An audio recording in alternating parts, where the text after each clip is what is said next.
Bakit nga ba nakaban si Grak at si Ling sa advanced server? Pag-usapan natin yan kasama ang iba pang mga patch tungkol sa mga hero na dapat nyong malaman. Tignan natin kung magugustuhan nyo ba ang mga paparting na patch na ito. Umpisa natin dito kay Pharsa. Alam naman natin na kapag sumusugod si Very, yung kanyang ibon, nare-reveal ang mga kalaban. Pero ngayon, pati ang kanyang skill 1 ay nakaka-reveal na ng mga kalaban na nasa bush. Kapag nagkaroon ito ng marka ng kanyang skill 1, mare-reveal ang mga ito. At hindi lang yan.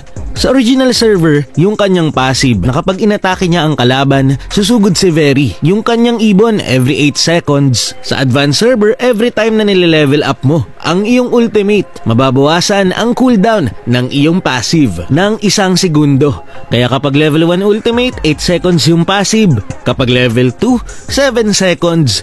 At kapag full level na ang iyong ultimate, 6 seconds na lang ang interval ng iyong passive. At huwag mong kakalimutan, ang passive ni Pharsa nakakapagbigay ng based on HP damage, slow at vision.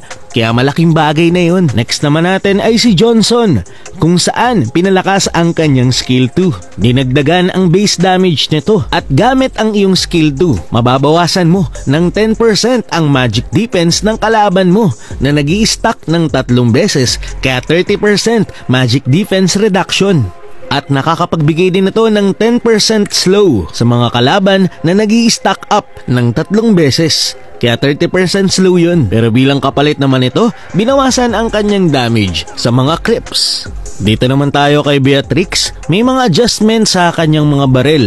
Unahin na natin dito kay Bennett sa kanyang grenade launcher. Binawasan ang damage nito sa early game. Yung kanyang barrel naman na si Nibiru or yung kanyang submachine gun ay pinalakas dahil mas malaki ang makukuha nitong percentage sa mga attack effect items. Ang laki din ng tinaas ng attack effect inheritance sa kanyang shotgun. Tapos pinababa pa ang cooldown ng kanyang ultimate, halos kalahati ang binawa sa late game. Nako, balik shotgun meta na ba? Ang ganda ng buff. Dito naman tayo kay Leomord. Yung kanyang skill 1 kapag naka-human form ay medyo binawasan ang damage. Pero yung kanyang skill 1 kapag siya ay naka-ultimate ay mas pinalakas. Meron na itong based on target's HP damage. Pero nga ang gusto lang mangyari ng developers dito ay mas mabilis makaburst etong si Leomord kapag fully health pa ang kalaban para mapagana niya agad ang kanyang passive. Kay Lucas naman tayo, yung kanyang ultimate na sumasabog, lahat na ng masasabugan ay pare-parehas ng damage. Dati kasi yung unang tatamaan lang.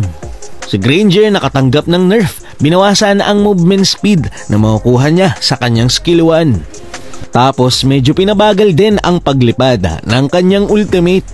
Yung revamp Rafaela naman, kapag merong kakampi na na-takedown, lalabas mismo yung icon sa gitna para magamit mo agad at marerespond mo yung kakampi. Binawasan naman ang cooldown ng kanyang skill 1 sa late game. Imaginein mo yun, meron kang 45% cooldown, halos 2 seconds na lang ang cooldown ng iyong skill 1 kapag Rafaela ang gamit mo.